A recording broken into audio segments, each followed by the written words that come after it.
Hello दोस्तों, वैसे जब बात आती है दुनिया के सबसे अमीर बिजनेसमैन की तो हमारे दिमाग में Bill Gates, mark Zuckerberg, Warren Buffett या फिर एलोन मस्क जैसे लोगों का नाम ही आता है। पर इन सभी विदेशी नामों में केवल एक भारतीय नाम आपको पहले दिखाई पड़ता था, वो थे हमारे मुकेश अंबानी। लेकिन पिछले कुछ सालों में या फिर यूं कहें पिछले कुछ महीनों में इस लिस्ट में एक और नाम काफी तेजी से बढ़ा है और वो नाम है गौतम अडानी का। आखिर कौन है ये इंसान और कहां से इनके पास इतना ज्यादा पैसा आ गया कि जो कल इंडिया के टॉप 10 या टॉप 20 बिजनेसमैन में भी नहीं शुमार थे, वो आज एशिया और दुनिया के सबसे अमीर इंसानों में से एक बनते जा रहे हैं। तो चलिए बिना वक्त जाए किए स्टार्ट करते हैं इस वीडियो को और जानते हैं एक और बिजनेसमैन के बारे में जो अचानक से कुछ सालों में इतना ज्यादा अमीर हो गया। गौतम अडानी 24 जून 1962 को इंडिया के गुजरात में पैदा हुए थे और ये बचपन में कोई बहुत अमीर परिवार में नहीं शामिल थे, बल्कि ये एक मिडिल क्लास फैमिली में पैदा हुए थे क्योंकि इनके फादर अपना घर चलाने के लिए एक मामूली सा कपड़े का व्यापार करते थे। और जैसा कि आप जानते ही हैं, गुजरात के एरिया में कपड़ों का व्यापार काफी तेजी से चलता है। अपनी पढ़ाई पूरी करने के बाद अहमदाबाद के विश्वविद्यालय से गौतम अडानी कॉमर्स की डिग्री लेना चाहते थे, लेकिन जल्द ही उन्हें एहसास हो गया कि कॉलेज की वजह से उनका काफी ज्यादा टाइम वेस्ट हो रहा है और इस वजह से वो अपने बिजनेस की तरफ जरा भी ध्यान नहीं दे पा रहे हैं और अपनी जिंदगी में कुछ नया नहीं सीख पा रहे हैं। और इसी वजह से उन्होंने सेकंड ईयर में ड्रॉप आउट ले लिया। और क्योंकि उनके फादर का कपड़ों का बिजनेस चल रहा था तो गौतम अडानी चाहते तो उसी बिजनेस को संभाल सकते थे, लेकिन अडानी बचपन से ही कुछ नया और अलग करना चाहते थे। इसीलिए उन्होंने अपने फादर के बिजनेस को भी नहीं संभाला क्योंकि उनके फादर के 7 और बच्चे थे, तो उनमें से कोई भी इस बिजनेस को संभाल सकता था। इसीलिए 1979 में गौतम अडानी अहमदाबाद छोड़कर मुंबई आ गए। मुंबई में उन्होंने महेंद्र ब्रदर्स के यहाँ एक डायमंड सॉर्टर के रूप में 2 साल तक काम किया और उनके बिजनेस को वो पूरी तरह से समझ गए। इसके बाद उन्होंने खुद की डायमंड ब्रोकरेज डाली और दूसरों को क्वालिटी वर्क सस्ते में देने लगे, जिसकी वजह से उनके क्लाइंट्स बढ़ने लगे। फिर ईयर 1981 में इनके लिए एक बहुत बड़ा टर्निंग पॉइंट आ गया। हुआ ये कि 1981 में मनसुख भाई ने प्लास्टिक की एक यूनिट अहमदाबाद में लगाई, तो उन्होंने गौतम अडानी को कंपनी को चलाने के लिए कहा। इस वक्त तक गौतम अडानी को बिजनेस काफी ज्यादा समझ आ चुका था। इसके अलावा वो ये भी जानते थे कि प्लास्टिक के बिजनेस में कितना ज्यादा पोटेंशियल है। इस वजह से उन्होंने बिना वक्त गंवाए इस यूनिट को संभालना स्टार्ट कर दिया और बिजनेस में काफी ज्यादा मन लगने की वजह से और काफी ज्यादा एक्सपीरियंस होने की वजह से इस बिजनेस में भी उन्होंने काफी ज्यादा तरक्की की। और आगे चलकर उन्होंने अपनी जिंदगी का एक काफी इम्पोर्टेंट फैसला किया। ये फैसला उन्होंने 1988 में लिया जब उन्होंने अपनी खुद की import export company Adani enterprises को शुरू किया और यहीं से शुरुआत हुई अडानी ग्रुप्स नाम के ब्रांड की। और अब तक तो आपको पता चल गया होगा कि अडानी शुरुआत से ही फ्यूचरिस्टिक माइंडसेट के रहे हैं। उन्हें पता था कि प्लास्टिक का बिजनेस आगे बूम करने वाला है। इसी वजह से 1980s के दौर में वो इस बिजनेस से जुड़ गए थे और इसी के साथ वो ये भी समझ गए थे कि इंपोर्ट एक्सपोर्ट का बिजनेस भी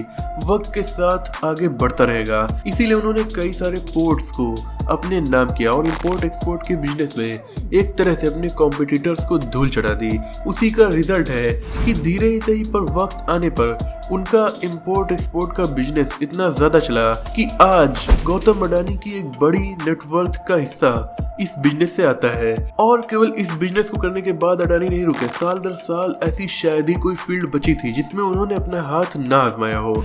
और इसी तरह से धीरे धीरे वक्त के साथ पैसे को इन्वेस्ट करते हुए इन्होंने कई सारे बिजनेसेस में अपनी हिस्सेदारी पक्की कर ली और लगभग हर एक सेक्टर से अच्छा खासा मुनाफा भी कमाने लगे।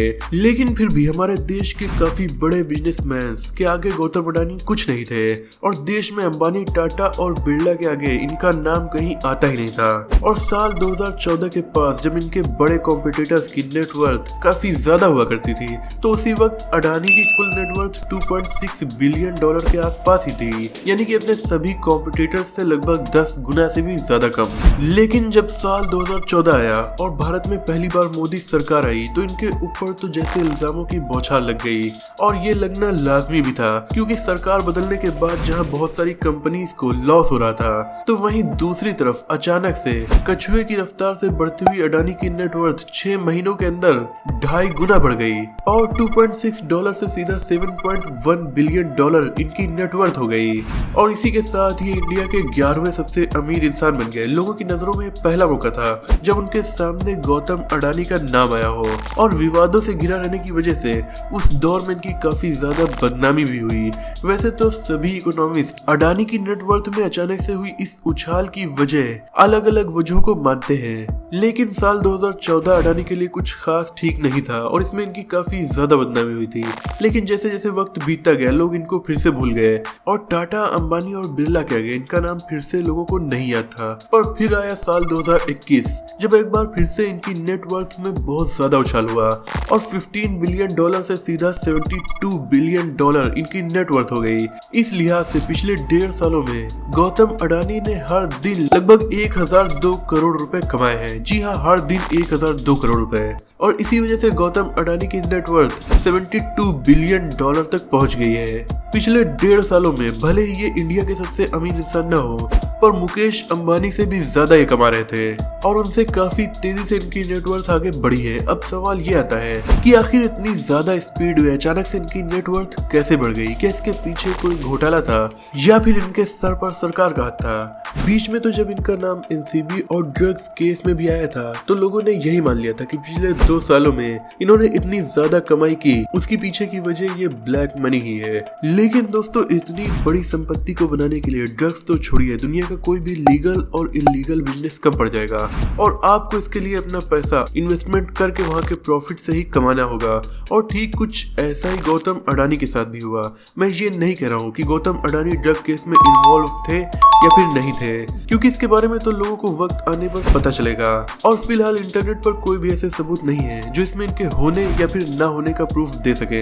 हालांकि इंटरनेट पर आपको ये जरूर मिल जाएगा कि गौतम अडानी की नेटवर्थ इतनी ज्यादा बढ़ने की वजह अडानी के स्टॉक्स का सबसे ज्यादा बढ़ना है। अडानी ग्रुप्स के सभी स्टॉक्स और उनकी मार्केट कैपिटलाइजेशन इस टाइम पीरियड में इतनी ज्यादा बढ़ गई कि इनकी कंपनी ने सारे रिकॉर्ड्स तोड़ डाले। और दूसरी तरफ आप ये भी नोटिस करेंगे कि हमारे देश में जो लोग स्टॉक मार्केट में इन्वेस्टमेंट करते हैं वो कंपनी के ऊपर ज्यादा अच्छे से रिसर्च नहीं करते, बल्कि वो ये देखते हैं कि आजकल कौन सा स्टॉक काफी ज्यादा बढ़ रहा है और किस स्टॉक की ज्यादा हाइप है, तो वो लोग भी इसमें अपना पैसा इन्वेस्ट करते हैं। और एक साथ जब बहुत सारे लोग किसी एक कंपनी के स्टॉक्स को खरीदने लगे तो ये बात तो अंडरस्टूड है कि उसके प्राइस काफी ज्यादा ऊपर बढ़ेंगे और जब प्राइस काफी ज्यादा ऊपर बढ़ेंगे तो अडानी जो कि इन कंपनीज के ओनर थे उनकी नेटवर्थ भी काफी ज्यादा ऊपर बढ़ती चली गई।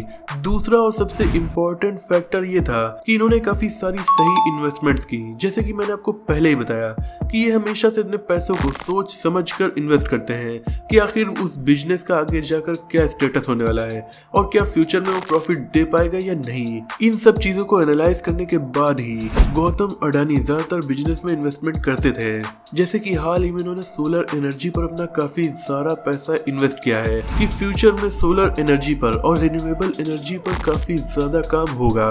इसी तरह से इन्होंने बहुत सारे बिजनेस फ्यूचर को एनालाइज करके ही शुरू किए, जिनकी वजह से इनकी नेटवर्थ इतनी ज्यादा बढ़ती जा रही है। तीसरा था sustainable income source. Mumbai airport में इनका 74% शेयर है, जिसका मतलब ये है कि वहां से एक बड़ी इनकम इनको हर वक्त मिलती रहती है। दूसरा रिलायबल सोर्स इनका इंपोर्ट और एक्सपोर्ट का बिजनेस, जो हम कह सकते हैं इन्होंने सबसे पहले शुरू किया था। जैसे जैसे वक्त बीतता रहा इंडिया पूरी दुनिया में अपने सामानों की बिक्री काफी तेजी से करता जा रहा है। इसका डायरेक्ट यही मतलब होता है कि इंपोर्ट एक्सपोर्ट बढ़ रहा है और इनडायरेक्टली अडानी को इनका फायदा होता है। और ऐसे न जाने कितने रिलायबल सोर्सेज हैं जिनकी वजह से गौतम अडानी की नेटवर्थ पर डे इंक्रीज होती जा रही है। खैर, मैं तो यही कहूंगा कि ये सिर्फ शुरुआत है। अगर इनकी नेटवर्थ इसी तेजी के साथ बढ़ती रही तो पिछले कई दशकों से इंडिया का सबसे अमीर परिवार अंबानी परिवार सेकंड नंबर पर आ जाएगा और गौतम अडानी इनसे भी आगे निकल जाएंगे। और जिस तरह एलॉन मस्क और जेफ बेजोस के बीच दुनिया के सबसे अमीर इंसान बनने की रेस लगी रहती है, उसी तरह अंबानी और अडानी के बीच भी इंडिया के सबसे अमीर बनने की रेस लगी रहेगी। बहरहाल, आज का वीडियो आपको कैसा लगा कमेंट में जरूर बताइएगा। वीडियो पसंद आई हो तो इसे लाइक और शेयर कीजिए। ऐसी इंटरेस्टिंग टॉपिक्स पर नॉलेजफुल वीडियोस अगर आप देखना चाहते हैं तो हमारे चैनल को सब्सक्राइब करके बेल आइकन को प्रेस कर दीजिए। मिलते हैं अगली वीडियो में, तब तक के लिए अपना और अपनों का ख्याल रखिए।